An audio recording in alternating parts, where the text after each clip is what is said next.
इसलिए अभिमान रखना हो तो भगवान का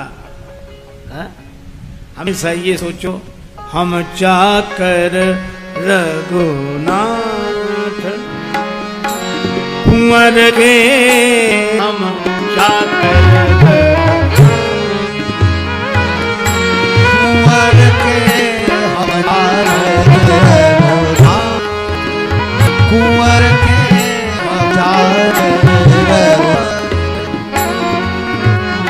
के दूत निकट नहीं आवे, द्वादश तिलक देखी रघुवर के चाकर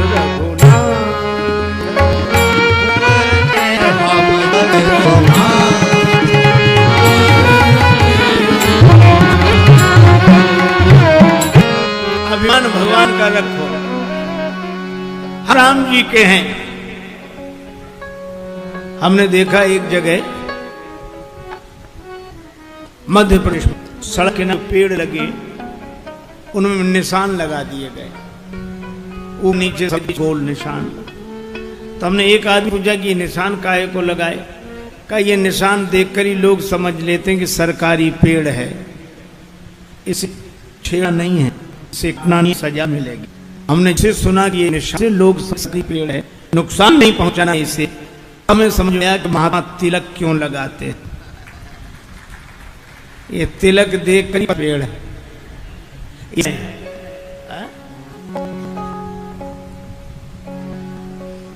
जम के निकट नहीं आवे, द्वादश तिलक देख ही रघुवर के, हम चाकर रघुनाथ कुंवर के। इसलिए नाता किससे जोड़े? भगवान से। सिर पर सीताराम फिकर क्या करना, फिर क्या करना, सीताराम क्या करना, तेरे बिगड़े बनेंगे काम, फिकर फिर क्या करना, फिर क्या करना, पितुरक श्री जान रघुवर श्री जानत मैया, फिर क्यों परेशान हो गया, क्यों परेशान तमाम फिक्र फिर क्या करना, तमाम सिर पर सीताराम फिक्र फिर क्या करना, सिर पर सीताराम फिक्र फिर क्या करना। जो जन राम कथा सत्संगी, जो जन राम कथा सत्संगी, इनके सहायक श्री बजरंगी, इनके सहायक श्री बजरंगी, अतुलित बल के धाम फिकर फिर क्या करना, अतुलित बल के धाम फिकर फिर क्या करना, सिर पर सीताराम फिकर फिर क्या करना, सिर पर सीताराम फिकर फिर क्या करना, क्या करना, क्या करना, फिकर फिर क्या करना, क्या करना, क्या करना, फिकर फिर क्या करना, सिर पर सीताराम फिकर फिर क्या करना, सिर पर सीताराम फिकर फिर क्या करना।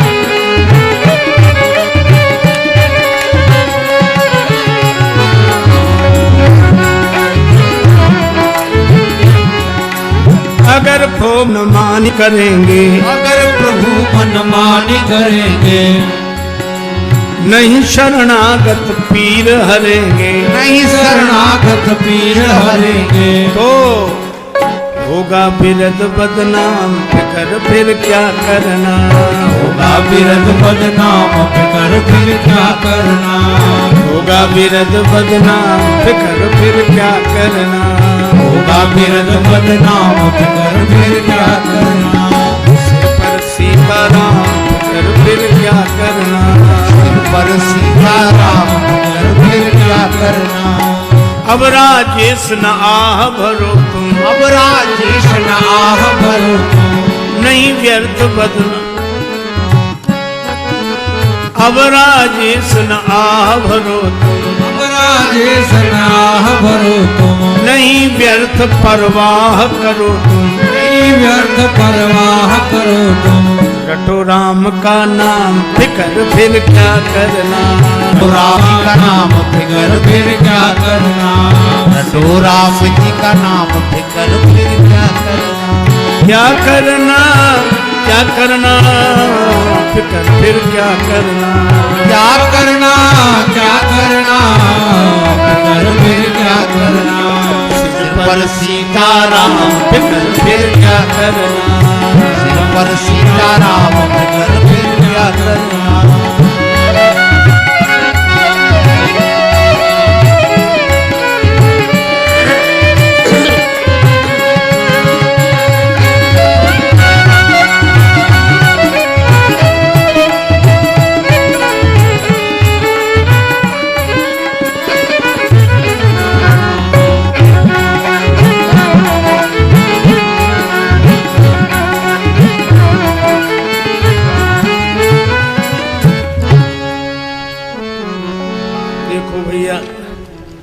सिर पर सीताराम फिकर फिर क्या करना, भगवान से नाता जोड़ना।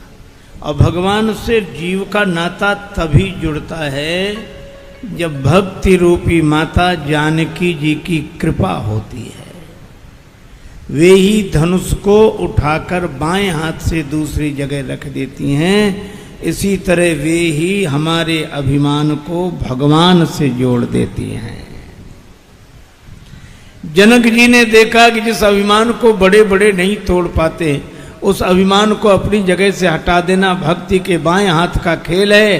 तो फिर भक्ति को भगवान के पास नहीं जाना पड़ेगा, एक दिन भगवान ही भक्ति के पास आएंगे। प्रतीक्षा कर रहे हैं।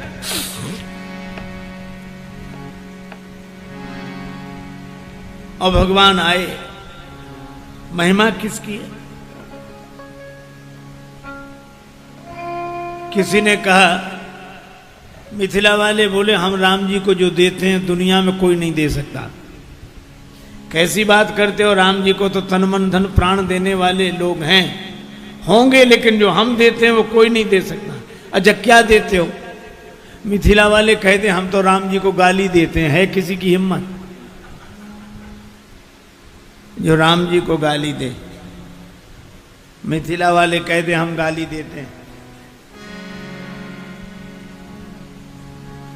अवधवासी विनोद में कहते कि ठीक है, जिसके पास जो होगा वही तो देगा। काहे करत अभिमान रघुवर राम लला, काहे करत अभिमान रघुवर राम लला, काहे करत अभिमान राम लला, करत अभिमान रघुवर राम लला। और गाली सुनो पहली, राम जी आप अपने मन में अभिमान न करना कि आप बहुत बड़े हैं। बड़े के बाद पुत्र बनी नृपशरथ गृह, किंतु जनकपुर समाचार सुन आ गए बिना बुलाए। जनकपुर में तो बिना बुलाए आए हैं और बन बैठे मेहमान रघुवर राम लला, बन बैठे मेहमान रघुवर राम लला, काहे करे मेहमान रघुवर राम लला, काहे करे मेहमान रघुवर राम लला। जनकपुर में बिना बुलाए आए, बिना बुलाए। लक्ष्मण जी भी जानते हैं कि चिट्ठी नहीं गई थी। लक्ष्मण जी ने धीरे से कहा कि ऐसा तो नहीं हो सकता कि बिना बुलाए आए। सखियां बोली पास में ही तो बैठे हैं, पूछ लो चिट्ठी गई थी। अब ये बात तो लक्ष्मण जी भी जानते कि चिट्ठी नहीं गई थी। पर उन्होंने कहा कि नहीं गई थी चिट्ठी। सखियां बोली अगर राम जी कह दें कि चिट्ठी गई थी तो हम मान लेंगे। लक्ष्मण जी ने राम जी के हाथ जोड़े, कह दो ना गई थी चिट्ठी। राम जी बोले हम झूठ बोले हमारी बात चली जाएगी। लक्ष्मण जी बोले अगर झूठ बोले तो आपकी बात चली जाएगी और झूठ नहीं बोले तो हमारी बात चली जाएगी। अब देख लो किसकी बात रखनी है, हमारी या अपनी। भगवान ने कहा मान लो तुम्हारी बात रखने के लिए झूठ बोल भी दें और कहीं सखियों ने ये पूछा कि चिट्ठी कहाँ है बताओ, तो फिर दूसरा झूठ बोले, तो ऐसी शुरुआत ही क्यों करें कि झूठ बोलना पड़े। सखियां बोली आप लोग आपस में क्या बात कर रहे, चिट्ठी गई थी? श्री राम जी बोले नहीं गई थी चिट्ठी। लक्ष्मण जी ने हाथ जोड़े, जय हो आपकी, इतना भी झूठ नहीं बोल सकते। कौन से गुरु जी के पास यज्ञ में बैठे थे, शादी विवाह का मामला है, हंसी मजाक में थोड़ा बोल भी देते झूठ। नहीं गई थी चिट्ठी, काहे को आ गए फिर? लक्ष्मी ने पूछा कि प्रभु क्या कह रहे हैं? तो राम जी लक्ष्मण जी की तरफ देखकर बोले नहीं गई थी चिट्ठी, और सखियों से बोले नहीं गई थी चिट्ठी, और लक्ष्मण जी तरफ नहीं गई थी चिट्ठी। अरे प्रभु गई थी कि नहीं गई थी? राम जी बोले गई भी थी और नहीं भी गई थी। गई चिट्ठी गई थी गुरुजी के पास, नहीं गई थी हमारे पास। हम तो समाचार सुनी सुनी है? धनुष यज्ञ सुनी रघुकुल नाथा, हरस चले मुनिवर के साथा। सखियों ने कहा देख लिया बिना बुलाए आए।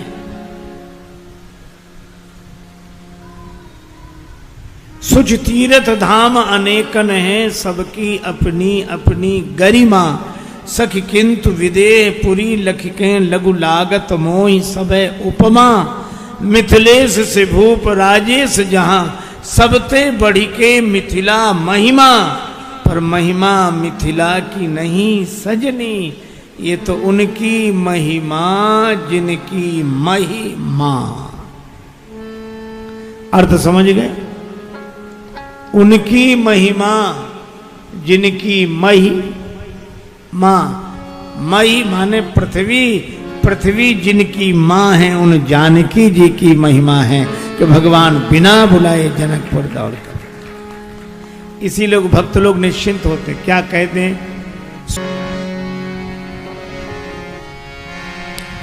जानकी जी का जिससे नाता है,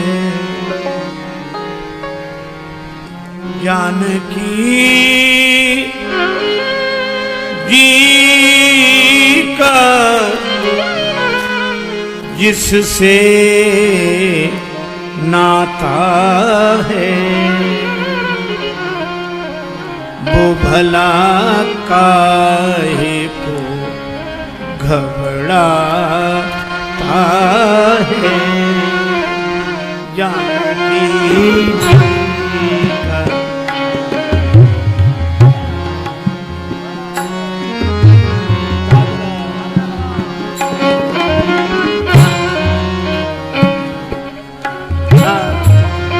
जानकी जी का जिससे नाता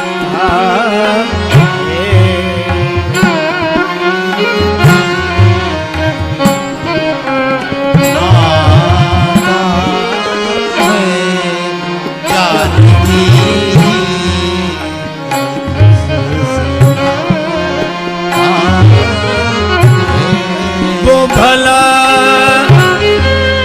काहे को घबरा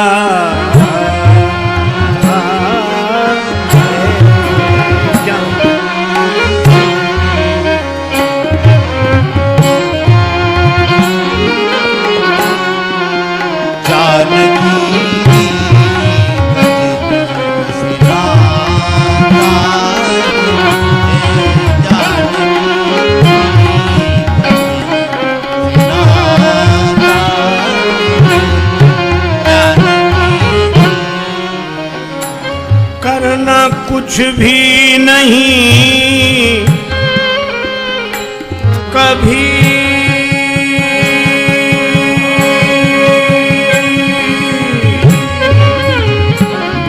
पढ़ता पड़ता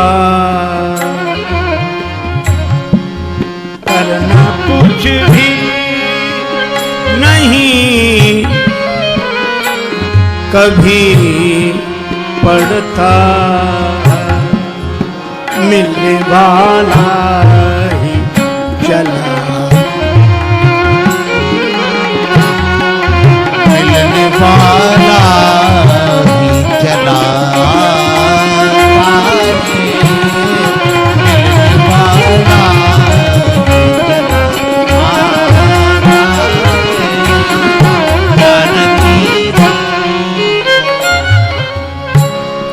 करना कुछ कभी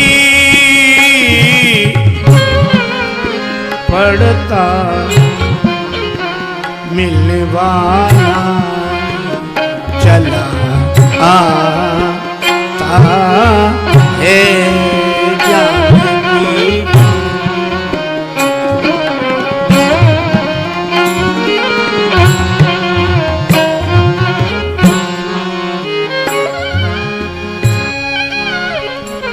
श्री जनक नरेंद्र नंदनी माता मैथिली का जिससे संबंध है उसे डरने की घबराने की कोई आवश्यकता नहीं।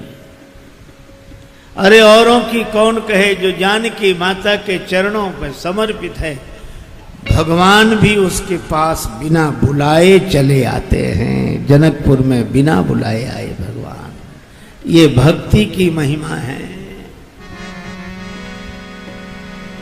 मैया राउर मधुर जुगल चरना बस भीतर बाहर घर द्वारे बस भीतर बाहर घर द्वारे अंगना मैया राउर मधुर जुगल चरना मैया राउर मधुर जुगल चरना बस भीतर बाहर घर द्वारे अंगना बस भीतर बाहर घर द्वारे अंगना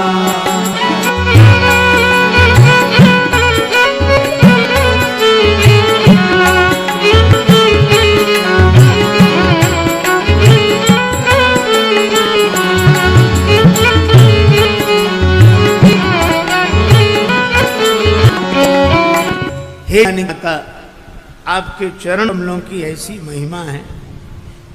रही मिथिला के ऐसन महिमा रौरा रया से मिथिला के ऐसन महिमा रहीला से मिथिला के ऐसन महिमा पूरन ब्रह्म कहवले ओ मलियन के मंगना पूरन ब्रह्म कहवले हो मलियन के मंगना पूरन ब्रह्म कहवले हो मलियन के मंगना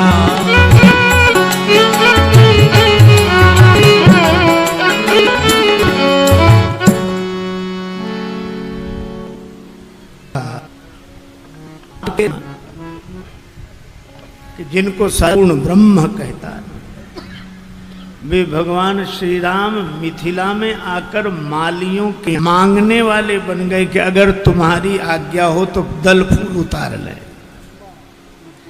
बिना बुलाए आए। यह भक्ति की महिमा, जानकी माता की महिमा है।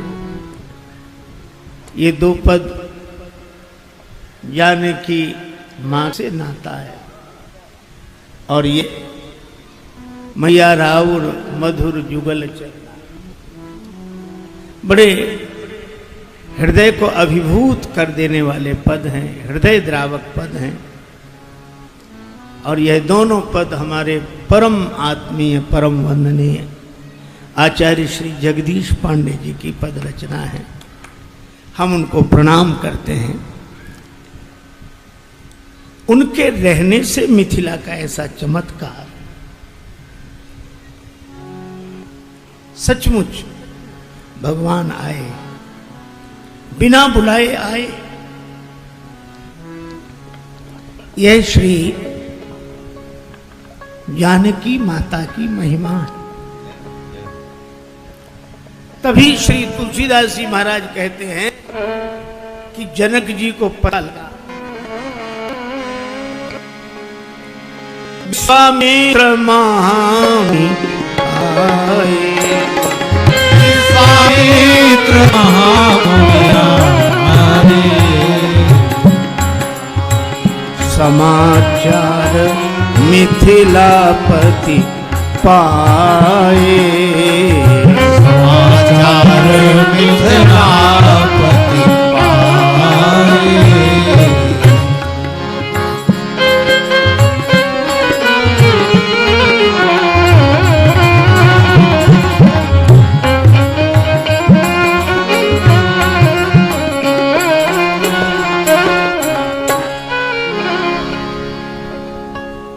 विद्वत जनों को साथ में लेकर महाराज विदेह राज पधारे विश्वामित्र जी के पास। श्री विश्वामित्र जी के चरणों कुशल मंगल की चर्चा भी हो ही रही थी। तभी ते ही अवसर आए दो भाई, अवसर आए दो भाई, देखन तब गए फूलवाई, गए रहे देखन तबाई, गए रहे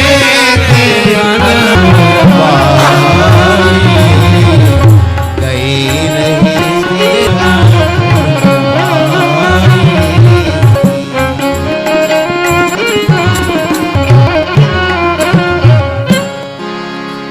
उसी समय दोनों भाइयों का अर्पण हो।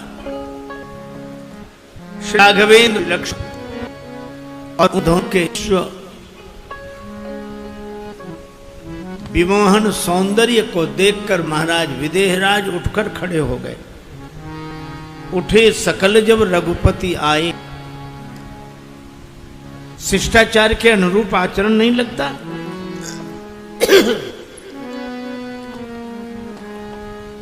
किसी बालक को देखकर कोई वृद्ध उसके स्वागत में खड़ा हो जाए, पर यह सामान्य बात नहीं है, अलौकिक बात है।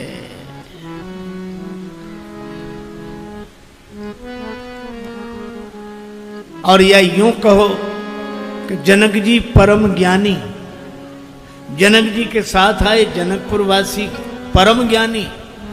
और ज्ञानी जब बैठता है देह में नहीं बैठता, ब्रह्म भाव में बैठता है। सो अहम अस्मि, अहम ब्रह्मास्मि, ब्रह्म भाव में बैठता है।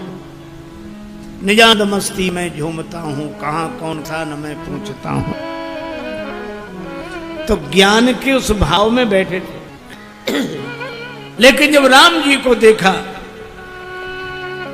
तो उठकर खड़े हो गए। वह ज्ञान भाव छूट गया, ब्रह्म भाव छूट गया। इन्हीं विलोकत अति अनुरागा, बरवस ब्रह्म सुखई मन त्यागा। ब्रह्म सुख को भी मन ने छोड़ दिया।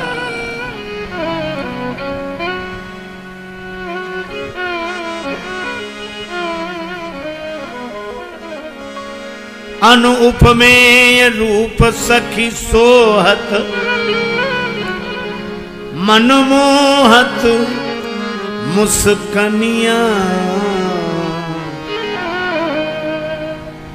लागी लगनिया, कहा बस में।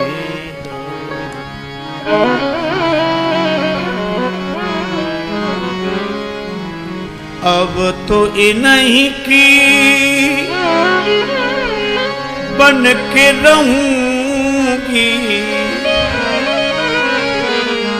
अब तो इन्हीं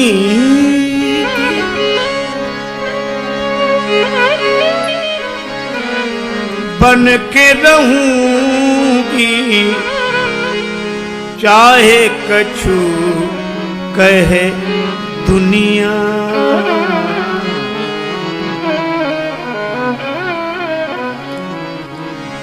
जी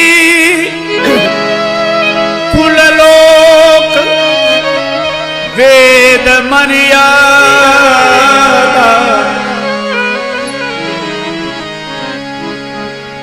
भई राजेश दिवनिया लागी लगनिया कहा बस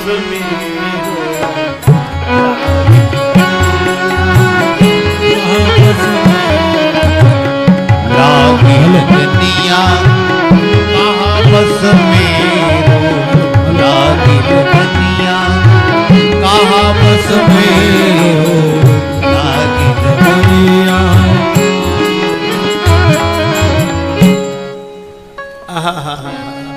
भगवान जिसका चित्त अपनी ओर खींच ले, कर्षण कर ले।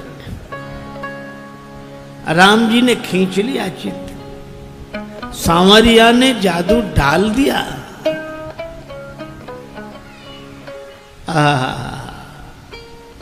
श्री ब्रज धाम में एक व्यक्ति आंख बंद किए बैठा, कमर सीधी करे, आंख बंद किए। एक ब्रज रस रसिक ब्रजवासी निकले, बाबा दंडोत, कहा कर रहे हो? नेत्र खोले, बाधा मत पहुंचाओ, मैं ब्रह्म चिंतन कर रहा हूं, आत्मचिंतन कर रहा हूं। ब्रजवासी ने कहा कि सब जगह आंख मूंदने का फल तो वृंदावन का दर्शन है, तुम वृंदावन में भी आंख मूंद रहे हो। मैंने कहा ना बाधा मत पहुंचाओ, हम ब्रह्म चिंतन, हाँ कर तो रहे, कर तो रहे, करो। आंख बंद किए ही रहे ना, आंख खोलना नहीं। अगर आंख खोल ली तो ब्रह्म चिंतन नहीं कर पाओगे। क्यों? कहीं नंद नंदन श्याम सुंदर का दर्शन कर लिया। जोलो तो नंद को कुमार नहीं दीठ पर्यो, तोलो तू बैठ के ब्रह्म को विचारी ले। ये तो ब्रह्म चिंतन तब तक जब तक सगुण साकार भगवान नयन गोचर नहीं हुए।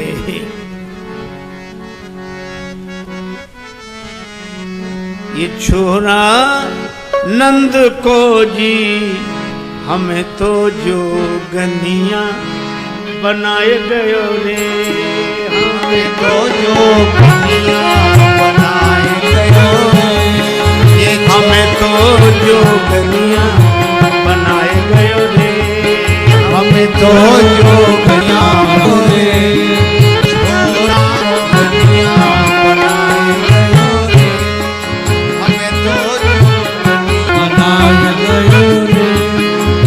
तो ओढ़े साल साला आप तोड़े साल साला,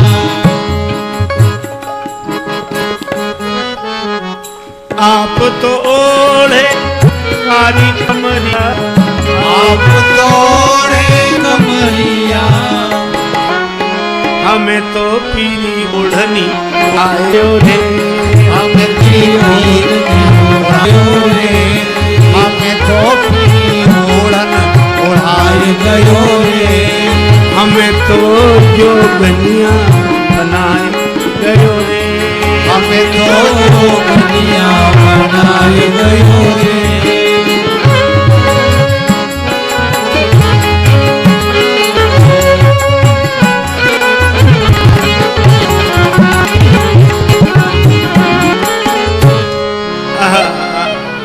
श्री मधुसूदन सरस्वती जैसे अद्वैत वेदांत के चिंतक भान भक्ति के रस में कहे कृष्णस्तु परम जाने, श्री कृष्ण परम तत्व है। अद्वैत वीथि उपास्या राज्य सिंहासन लब्ध दीक्षा, सठेन केनापि वयम हठेन, दासी गोप बधुटेन। अद्वैत के जो पथिक है मैं उनका उपास्य हूं, स्वरूप सिंहासन पर मेरा पूरा अधिकार, पर किसी सठ ने मेरा चित्त चुरा लिया। किसने? नटखट नंद नंदन श्याम सुंदर ने, गोपांगनाओं ने जिन्हें अपना कृष बना रखा, उन कन्हैया ने मेरा चित्त चुरा लिया। वे बड़भागी हैं जिनका भगवान अपनी ओर खींच लेते हैं। हम तो मन लगाते हैं, लगता नहीं है, और जिसका मन भगवान अपनी ओर खींच लेते हैं उसका मन भगवान से हटता नहीं है। जनक जी लगे देखने राम जी की ओर। विश्वामित्र जी से पूछा, ये कौन है? कहु नाथ सुंदर तो बारक निकुल तिलक किनक कुल। एक सज्जन थे, वो अर्थ नहीं अर्थात बोलते थे। कहते थे रामायण का जो मर्म है हमारे अलावा कोई नहीं जानता। अच्छा महाराज तो बताओ क्या? कभी प्रधेनु सुर संत लीन मनुज अवतार, इसका क्या अर्थ है? कहने लगे अर्थात विप्र धैनु सुर संत हित लीन मनुज अवतार। का महाराज कुछ समझ में नहीं आया। अर्थात विप्र नाम धैनु, धैनु नाम सुर, सुर नाम संत, संत नाम लीन, लीन नाम मनुज, मनुज नाम अवतार। का महाराज कुछ समझ में नहीं आया। का अर्थात विप्र धैनु सुर संत लीन मनुज अवतार। अरे महाराज कुछ, अरे भाई विप्र है, धैनु है, किसी ब्राह्मण को गौदान करो, सब समझ में आ जाएगा। ले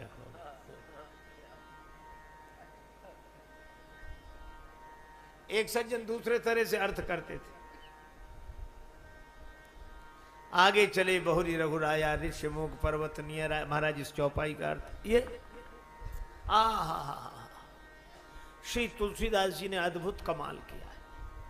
उनकी जैसी तो वाणी कहीं है ही नहीं, और ऐसा बढ़िया लिखा है, बहुत अद्भुत, अमृत रस से भरा हुआ, आनंद देने वाला। आगे चले बहुरी, वाह वाह वाह वाह, ऋषिमुख पर्वत, क्या बात है, बहुत अच्छा लिखा। हो गया अर्थ, अब आगे पढ़ो। वो बेचारा माथा पकड़े बैठा जो सुनने को बैठा।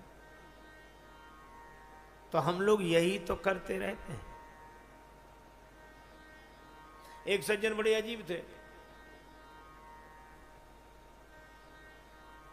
वो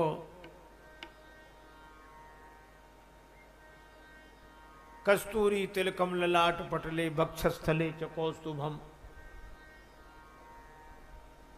का महाराज इसका अर्थ क्या? बोले इसका अर्थ हम ही जानते या हमारे गुरु महाराज जानते थे। तो महाराज क्या अर्थ हुआ? कस्तूरी तिलकम ललाट पटले बक्षस्थले चकौस्तुभम। कहने लगे कस्तूरी है, तिलकम है, ललाट है, पटले है, बक्षस्थले है और कौस्तुभम है। ये सब के सब उत्तराखंड के शहर हैं, हमारे देखे भय हैं। बोलो। कुछ लोगों को दिखाने की बड़ी आदत होती है। एक गांव में एक सज्जन को अंगूठी मिली शादी में, सो जहां भी जाएं हाथ हिला हिला के बात करें, और आपका स्वास्थ्य कैसे, और आप कैसे। अब लोग देखें भाई होगा। एक दिन गई मिठाई वाले की दुकान पे, पंडित जी की दुकान, पंडित जी स्वस्थ चद्दर डाले बैठे, और ये लड्डू कैसे दिए, ये पेड़े कैसे दिए, जलेबी कैसे दिए, ऐसे। पंडित जी ने देखा कि अंगूठी दिखा रहा है ऐसे बार बार, तो पंडित जी बड़ा बाजूबंद बांधे थे हाथ में। तो जो वो ऐसे दिखाए, ये कितने दिए। सो पंडित जी ने ऐसे चद्दर उठाया और ऐसा हाथ किया, बोले सभी एक भाव है, ले जाओ जैसे लेना हो, सब एक भाव है। अरे भाई, परशुराम जी भी फरसे की तरफ देख रहे हैं, बोले चिते परस की ओर आगे ताकि ये भी देखें। लक्ष्मण जी ने देखा ही नहीं। तब परशुराम जी खुद बोले परस विलोक महीप कुमारा, मेरा फरसा देख।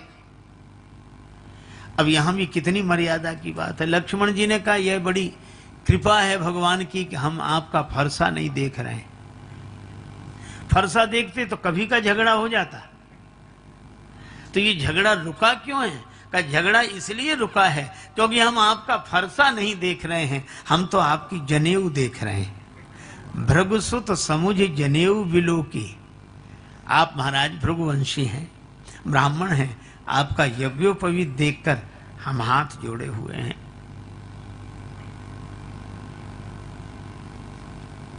अब तो परशुराम जी ने कहा कि तुम मुझे साधारण ब्राह्मण समझते हो? कटुवादी बालक वध जोगो, फरसा उठाया। लक्ष्मण जी बोले समझ गया, दर्जा 2 का भी गणित आपको नहीं आता है। कहा कैसे? कहा गणित में भी कुछ अंक काटने पड़ते हैं। एक सवाल होता है भाग, और भाग के 3 विभाग, भाजक, भाज्य, भजन फल। भाजक के द्वारा भाज्य को विभाजित करते हैं, दाईं ओर भजन फल अंकित होता है। कभी कभी भाग लगाते लगाते अंत में शेष बच रहता है। ये शेष क्यों बचता है? परशुराम जी बोले कटता नहीं है। लक्ष्मण जी बोले जब गणित का शेष नहीं कटता तो ये पाताल का शेष कैसे कट जाएगा जो फरसा ले लेकर आप मेरी। काल है भाजक, सृष्टि है भाज्य, और काल भी जिसको नहीं काट पाता है। नैनम छिंदंती शस्त्राणी नैनम दहति पावका। स्वामी राम तीर्थ जी बोलते थे मौत की भी मौत आएगी जब मेरी मौत आएगी। राम जी मुस्कुराए, परशुराम जी ने उधर फरसा दिखाया। लक्ष्मण जी बोले हिंदी भी नहीं आती। ज्ञान अखंड एक सीता भर, अखंड का जो खंड करना चाहे। आप विचार करो, मित्र का यही धर्म है तो उसका मित्र कुछ समय में हो, संकट में हो, और पहले वाला मित्र पहचान भी ना निकाले।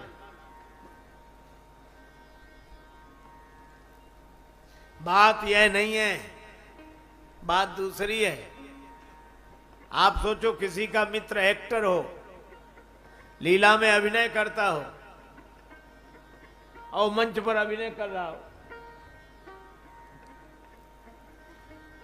भैया 2 दाने दे दो, 5 दिन से कुछ नहीं मिला, मैं भूखा हूं। और करोड़पति बाप का बेटा हो, 5 दिन से भूखा हूं, कुछ नहीं मिला,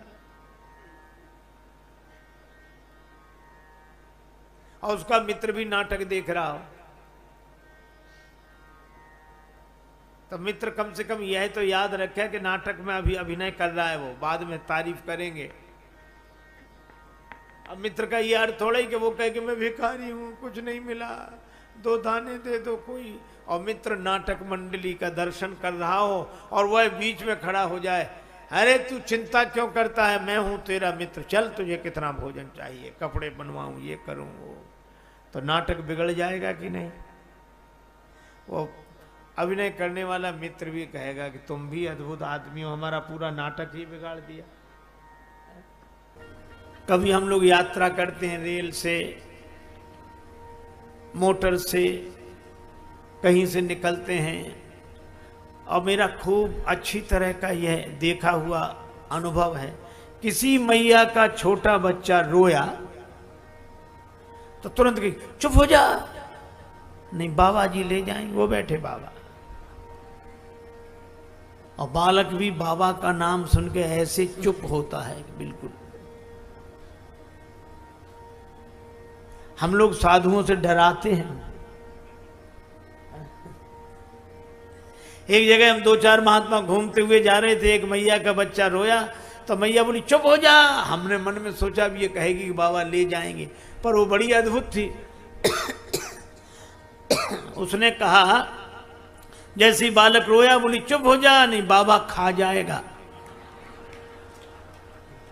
हमने कहा मैया क्यों इन बालकों के संस्कार बिगाड़ती है? बाबा दाल भात रोटी खाते हैं कि बच्चों को खाते हैं? डराने के। एक मैया तो एक महात्मा जी से कह रही थी बाबा अपना फोटो दे दो। फोटो क्या करेगी? पूजा में रखेगी? नहीं नहीं, पूजा में तो और भगवान के फोटो हैं, और तो हमारे फोटो का क्या करेगी? महाराज नाराज नहीं हो। नहीं नहीं, बोलो बोलो क्या क्या करेगी? बोले आपकी फोटो चाहिए। किस लिए?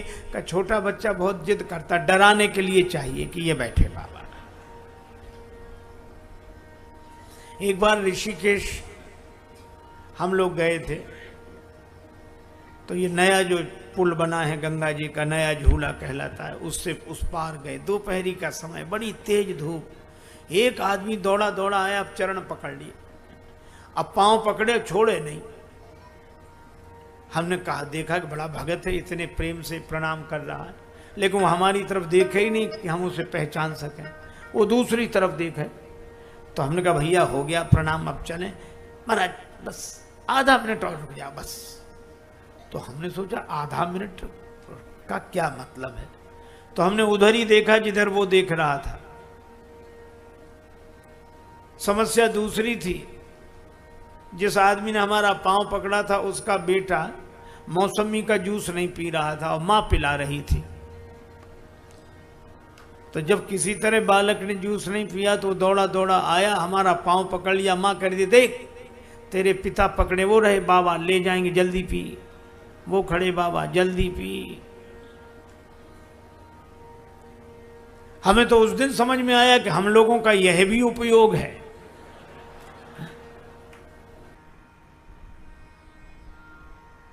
एक सज्जन हमसे कहने लगे, श्री कृष्ण भगवान को आप भगवान मानते?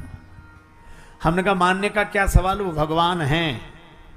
कृष्णस्तु भगवान स्वयं। अब बोले, आपको लगते होंगे, हमें तो अच्छे आदमी भी नहीं लगते। हमने कहा, क्यों नहीं लगते? बोले, माखन चुराना, चीर चुराना, ये अच्छे आदमी के लक्षण है। तो हमने कहा कि जिस ग्रंथ में आपने ये चीर चोरी, माखन चोरी सुनी है, उसी ग्रंथ में यह भी वर्णन है कि वो कालिए नाग के फणों पर नृत्य किया उन्होंने,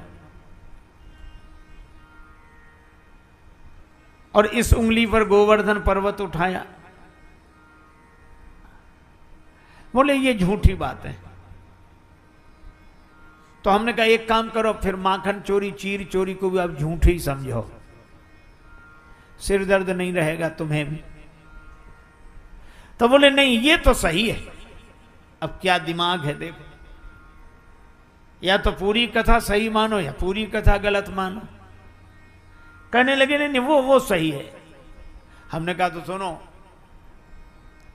मान लो भगवान कृष्ण ने इस तरह की लीलाएं की, तो भी उनके स्वयं का गायन करने के लिए श्रीमद् भागवत जैसा ग्रंथ भगवान वेद व्यास जी ने लिखा, और श्री सुखदेव जी जैसे अमलात्मा परमहंस महापुरुष ने कथा कही, महाराज परीक्षित जैसे वैराग्यवान ने कथा सुनी, श्रीमद् भागवत बनी, अनेकों का उद्धार हो रहा है आज तक। हमने कहा, भगवान कृष्ण की लीलाओं को अगर तुम साधारण आदमी के कृत्य समझते हो तो जरा मिठाई की दुकान पे से 4 लड्डू ही चुरा कर भागना, कोई माता स्नान कर रही हो कपड़े लेके भागना। तो हमने कहा, उनकी तो बनी थी भागवत, तुमसे तो कहा जाएगा भाग मत। पहले तो वहीं भागवत बन जाएगी, फिर वहां ले जाएंगे जहां भागवत बनती है। इसलिए महापुरुष संत जन हमें ये ज्ञान देते हैं कि भगवान भगवान हैं। युगों पुरानी बात आज भी उतनी ही प्रिय लगती है, बड़ा मन होता है बार बार सुने, बार बार सुने, बार बार सुने। यही श्री राम और श्री कृष्ण के भगवान होने का प्रमाण है।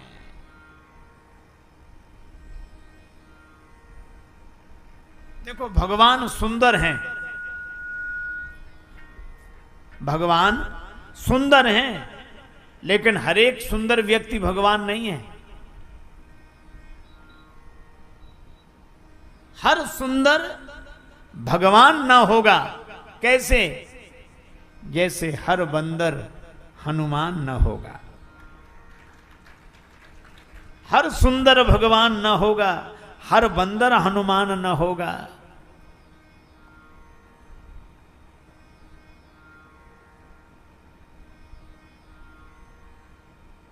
गंगा जी नदी के रूप में दिखाई देती हैं पर वे नदी ही नहीं है। नर्मदा जी नदी के रूप में दिखाई देती हैं पर वे नदी ही नहीं है। कागभूषुंड जी कौए के रूप में दिखाई देते हैं पर वे कौआ ही नहीं है। इसी तरह श्री राम और श्री कृष्ण मनुष्यों के रूप में दिखाई देते हैं पर वे मनुष्य ही नहीं हैं। यह है राम कथा। एक कथा मैंने सुनी थी, एक संत का अनुभव था। उनके पास एक शिष्य आया, बोले महाराज मैं आपसे द्वारा दीक्षा लूंगा और आपका शिष्य बनूंगा, बाकी सब बात मानूंगा, पर मैं शराब पीता हूं, वह नहीं छोड़ सकता। इस शर्त पर दीक्षा देनी हो तो दो। अच्छा, महात्मा भी कितने दयालु होते हैं। संत कहते कि अच्छा ये कोई बात हुई, पहले शराब छोड़कर तब दूंगा दीक्षा। पर महात्मा बोले अच्छा आप देते हैं, कोई बात नहीं, मत छोड़ना। उसको लगा कि ये गुरुजी बढ़िया मिले, कुछ छुड़ाते ही नहीं है, तो दीक्षा ली। महात्मा बोले बस हमारी एक बात मान लेना। बोले सब मानेंगे, एक क्या? शराब नहीं। बोले तो एक काम करना। क्या? बोले जब शराब पिया करो तो हमें याद कर लिया करो, बस और कुछ नहीं, पियो, खूब डट के पियो।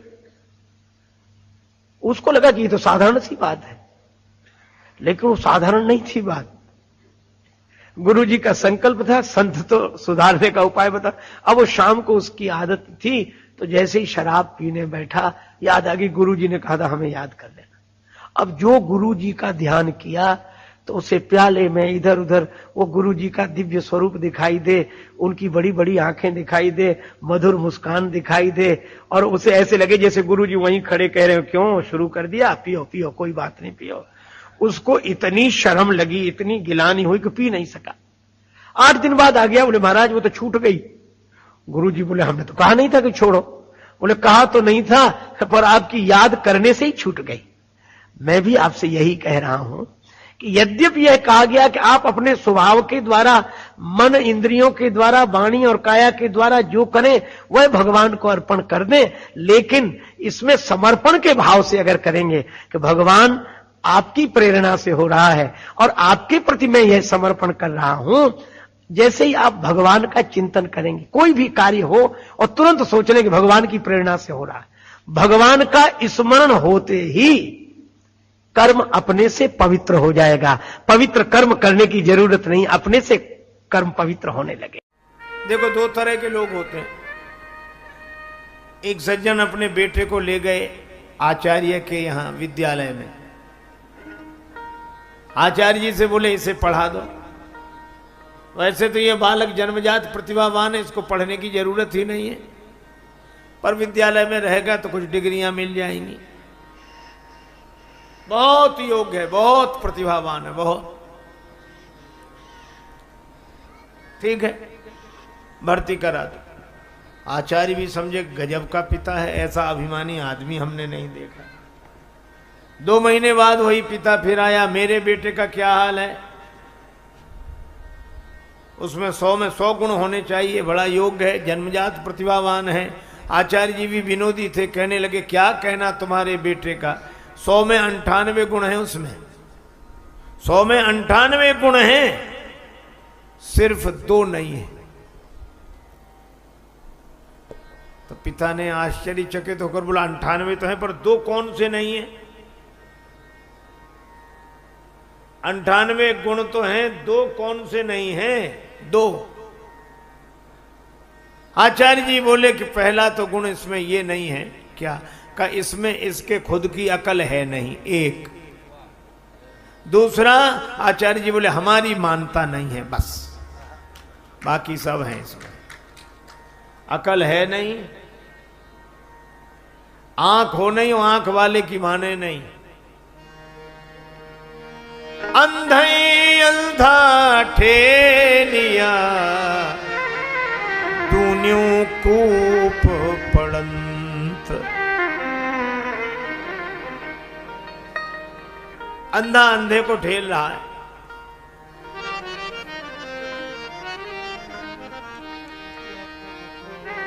मैं कही का समझा सब जग अंधा, मैं कही का समझा। सब जग अंधा मैं कहीं का समझा। सब जग अंधा मैं कहीं का समझा। सब जग अंधा मैं कहीं का समझा। सब जग अंधा मैं कहीं का समझा। सब जग अंधा मैं कहीं का समझा। बिन गुरु ज्ञान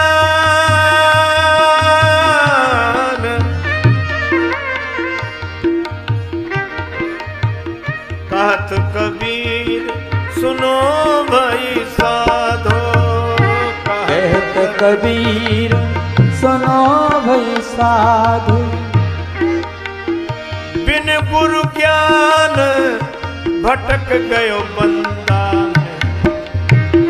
बिन गुरु ज्ञान भटक गयो बंदा मैं कहीं का समझा।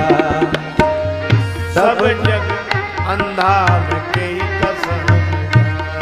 ओ सब जग अंधा मैं कहीं का समझा। सब ही भुलाने सब ही भुलाने पेट के धंधा में कहीं का समझा। सब जग अंधा मैं कहीं का समझा। सब जग अंधा मैं कहीं का समझा।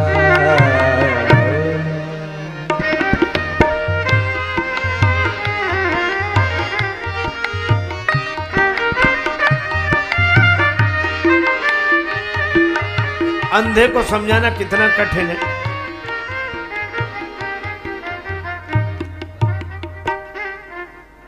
एक आदमी कह रहा था कि महाराज अंधेरे में कुछ नहीं दिखता। बिल्कुल सही है, अंधेरे में कुछ नहीं दिखता, बिल्कुल। और एक महात्मा ने कहा कि अंधेरे में कुछ दिखता है, बोले कुछ नहीं दिखता। महात्मा बोले अंधेरा तो दिखता है। अंधेरे में कुछ न दिखे पर अंधेरा दिखता है। अच्छा, जिसे अंधेरा नहीं दिखेगा उसे उजाला भी नहीं दिखेगा। जिसे अपना अज्ञान नहीं दिखा उसे ज्ञान क्या दिखेगा?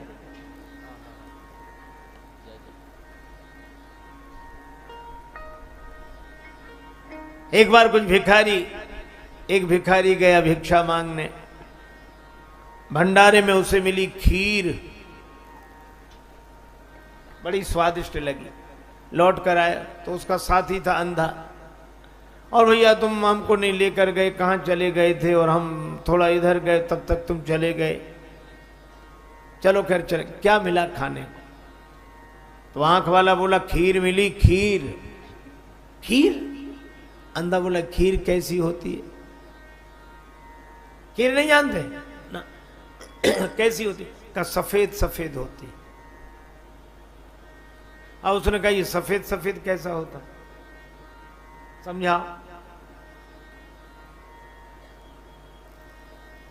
एक ज्यादा समझदार थे, बोले हम समझाते हैं, हमसे पूछो।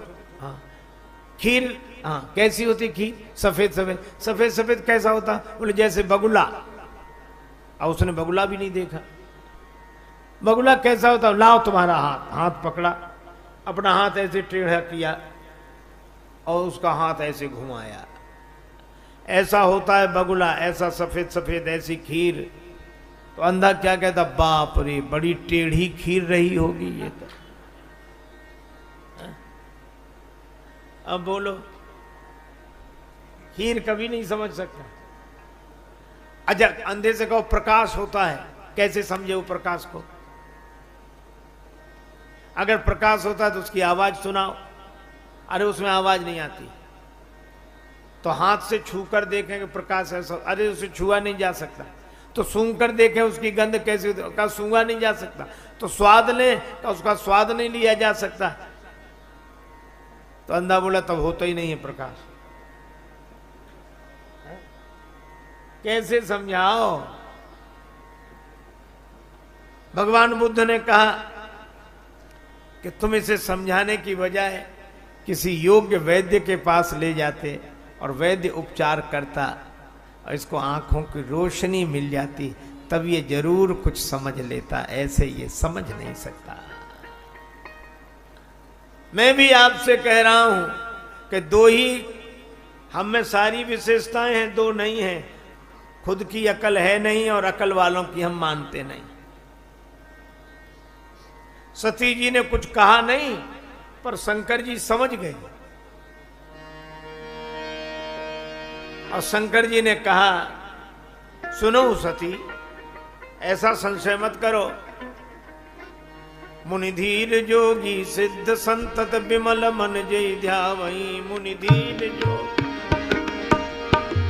मन जन गाधावई।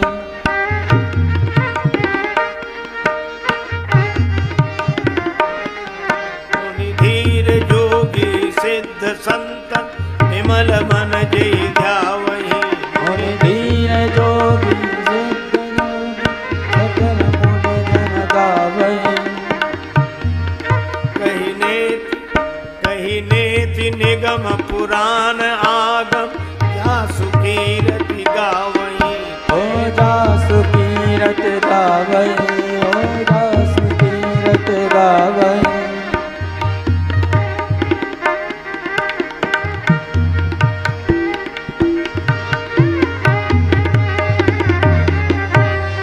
नेति निगम पुराण आगम जासु कीरति गावई। कहे नेति निगम पुराण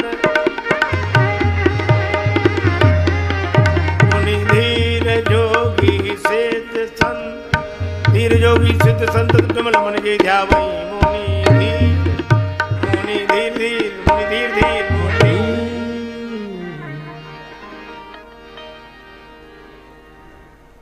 हे सती, राम जी भगवान है, धैर्यवान मुनि, इनका चिंतन करते हैं। सोई मम इष्ट देव रघुवीरा, सेवत जाहि सदा मुनि धीरा। भगवान शंकर बिना पूछे सब बता देते हैं, तो भी सती जी को भरोसा नहीं हुआ। शंकर जी भी समझ गए कि मेरे समझाने से भी सती जी नहीं समझ रही है, और मुझे कई बार लगता है कि समझाने वालों को ही समझ लेना चाहिए। शंकर जी ने कहा कि तुम्हें अधिक संदेह हो तो परीक्षा ले लो, और सती जी परीक्षा लेने के लिए राजी हो गई। शंकर जी ने कहा, विश्वास नहीं करे उस जतन विवेक विचारी। या तो मेरे वचनों पर विश्वास होता, नहीं तो विवेक पूर्वक विचार करके देखो। और सती जी चली। विवेक तो बचा नहीं, जो संत का साथ छोड़ दे तो विवेक कहां बचा। बिनु सत्संग विवेक न होई, सत्संग को छोड़ते ही विवेक चला गया। अब करई विचार करऊं का भाई, विचार करती क्या करूं। पुनि पुनि हृदय विचार करी, धरि सीता कर रूप। श्री सीता जी का रूप बनाया, जिसे ये खोज रहे मैं उसी रूप में प्रकट हो जाऊं। और श्री सीता जी की कृपा से जासु कृपा निर्मल,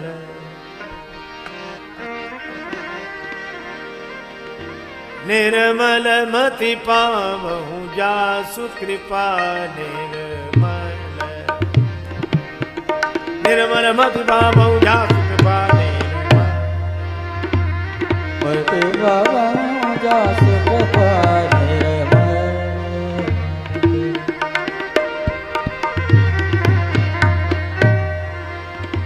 निर्मल मति पावहु। जासु कृपा निर्मल मति पावहु। जासु कृपा निर्मल। जासु कृपा निर्मल। निर्मल मति पावहु। कृपा निर्मल, कृपा निर्मल, कृपा निर्मल। कृपा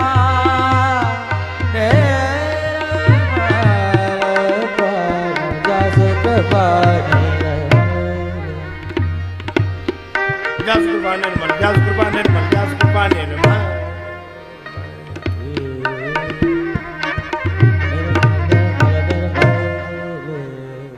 जिसकी कृपा से निर्मल मति मिलती हो वो है श्री जानकी जी।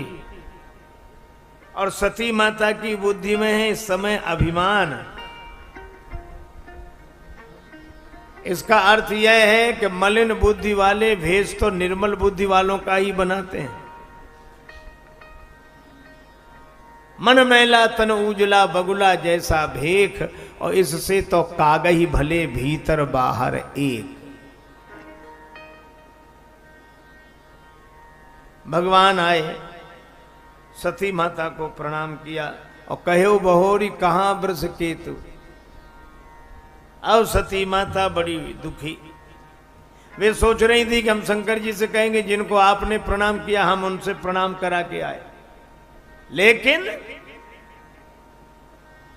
भगवान ने जब प्रकट कर दिया अपना स्वरूप तो घबरा गई।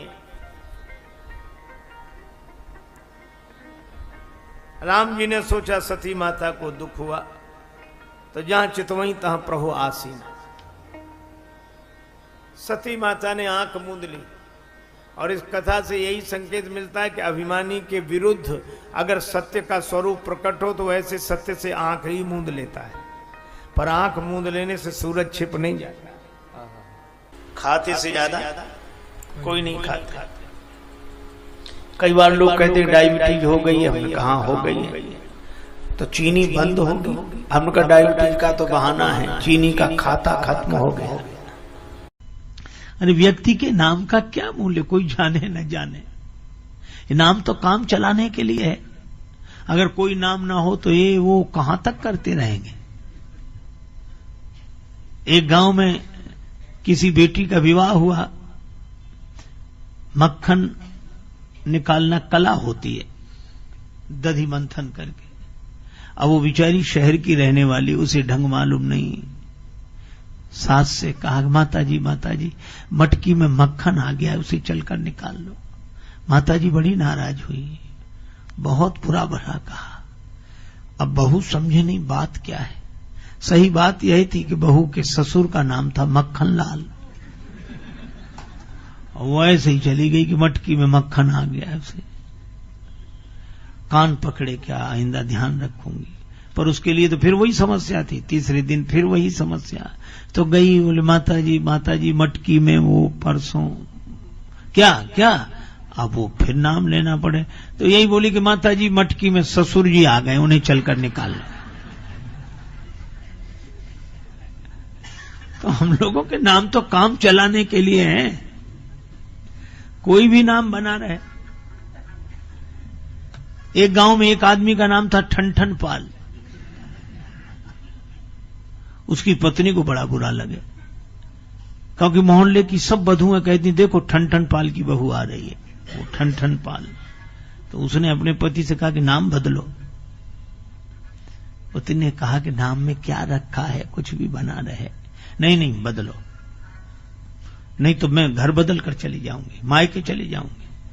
पति ने कहा कि भाई तेरी मर्जी, अब नाम में। तो नाराज होकर मायके चली अपने पिता के यहां। पैदल पैदल चली जा रही थी, रास्ते में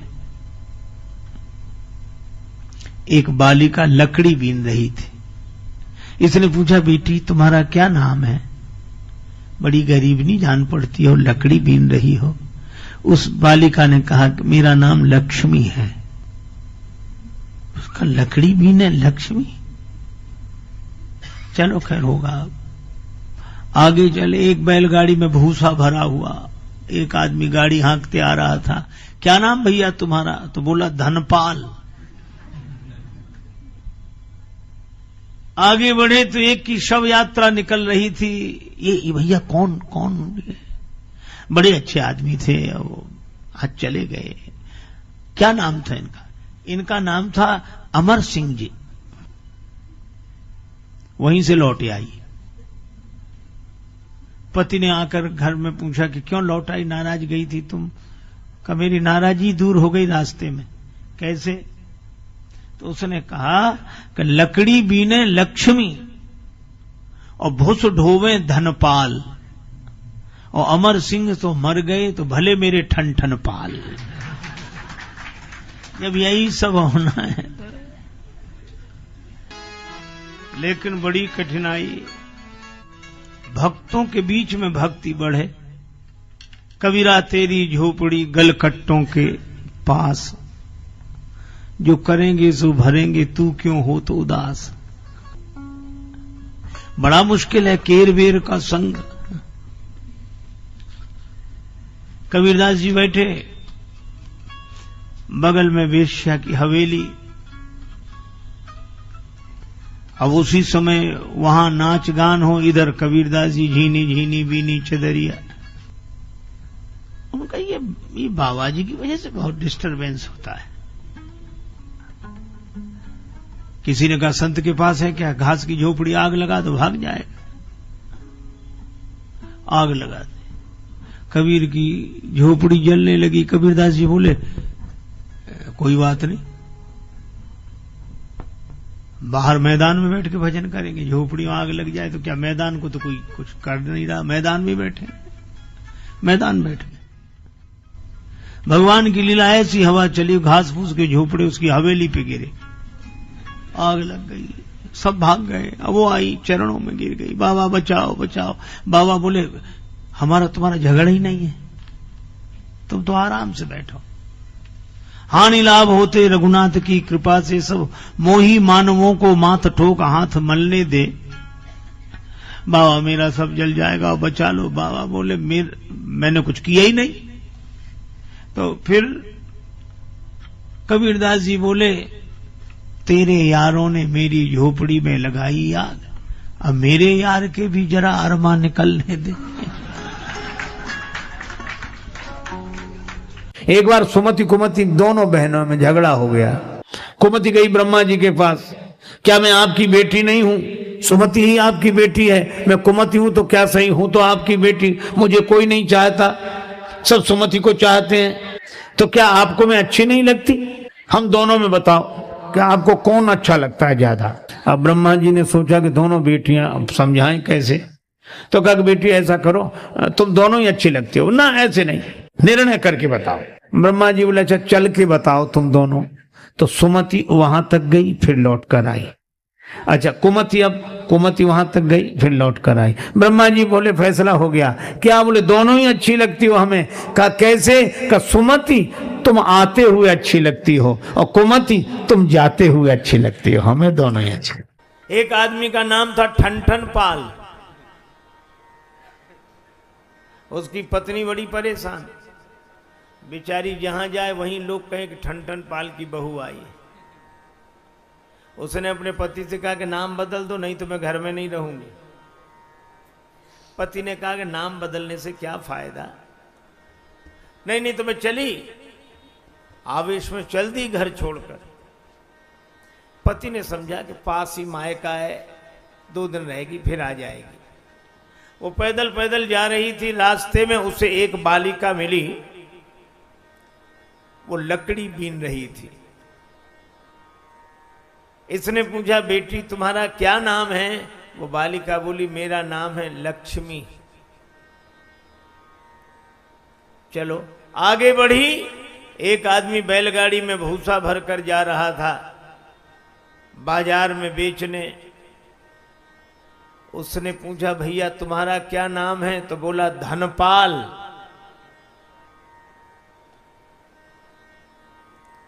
तब तक आगे बढ़ी। एक आदमी की शव यात्रा निकल रही थी, राम नाम सत्य उच्चारण कर रहे थे लोग। उसने पूछा भैया ये जो मर गए इनका क्या नाम था? तो बोली इनका नाम अमर सिंह। उसने ये नाम सुने घर लौट आई। पति ने पूछा क्या हुआ? बोले मुझे समझ में आ गई बात। कहा क्या समझी तुम? तो कहने लगी लकड़ी बीने लक्ष्मी और भुस ढोवे धनपाल, अमर सिंह तो मर गए तो भले मेरे ठन पाल। अरे नाम को तो ऐसे ही समझो, काम चलाने के लिए क्या। अब एक तो नाम के पीछे इतनी उपाधि, ये भी हथकड़ी है। काल पहरेदार ने हाथों में डाली हथकड़ी, फर्क इतना कि एक लोहे की एक सोने की है। हम इस सोने की हथकड़ी से मुक्त ही नहीं होना चाहते। और हम ये और हम ये, हम आचार्य और हम शास्त्री और हम विद्वान और हम बहुत बड़े, ये उपाधियां हैं। सती जी ने वही उपाधियां संग लगाई। ये दोनों पधारे, पर धन्य है कुंभज ऋषि। कुंभज ऋषि तो व्यास है, वक्ता है।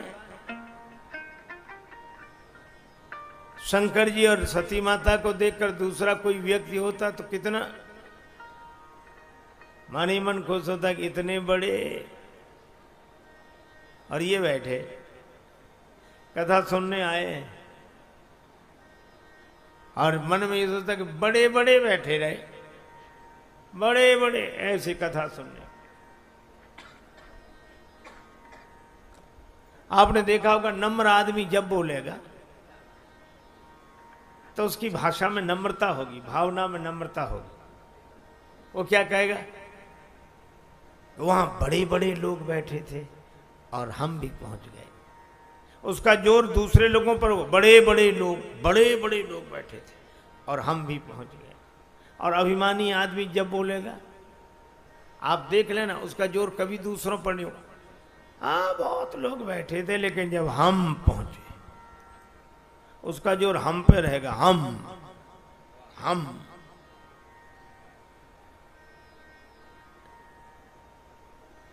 अरे दूसरे को बड़ा समझो, यही बड़प्पन है। दूसरे बड़ों को बड़ा समझना बड़प्पन है।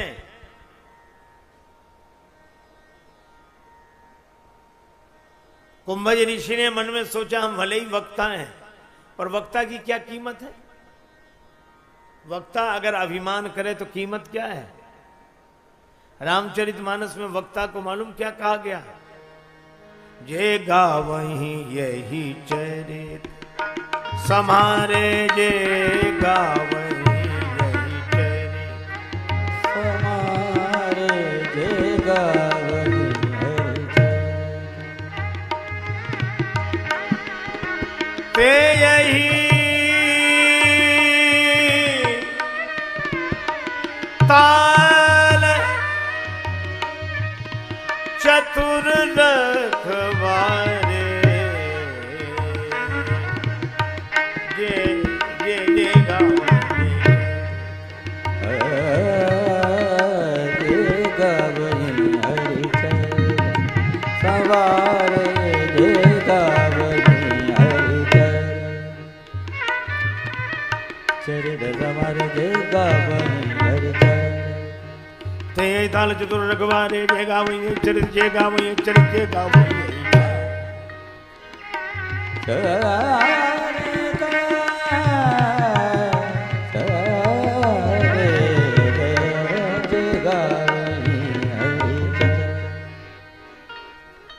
ते यही ताल। तालाब माने रामचरितमानस। तुलसी को तलाव राजेश भर्यो, पर ते यही ताल, श्री तुलसीदास जी का ताल। कवि कुल कमल दिनेश श्री गुसाई जू की, कल दैनहारी कल कविता कमाल की, बिकल बिहाल जन बाँच के निहाल भय, गली नहीं दाल या कराल कलिकाल की।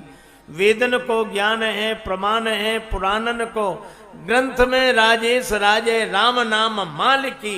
और ठोंक ठोंक ताल कूदे केते अभिमानी, किंतु काहू ने न पाई था तुलसी के ताल की। ते यही ताल चतुर रखवारे।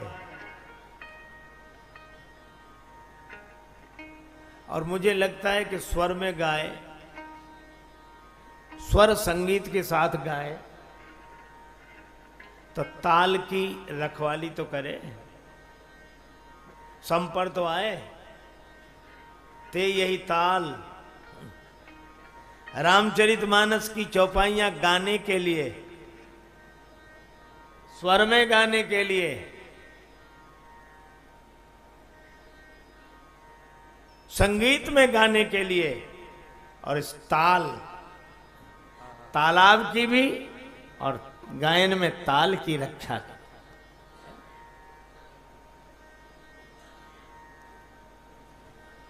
बहुत लोग कहते हैं कि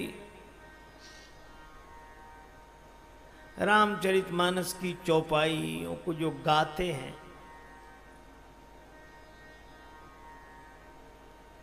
यह ऐसा दिव्य अमृत रस, और इसको गाते हैं।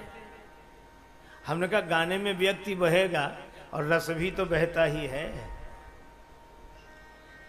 अगर गाना नहीं है, निषेध ही है कि रामचरितमानस की चौपाइयों को मत गाओ,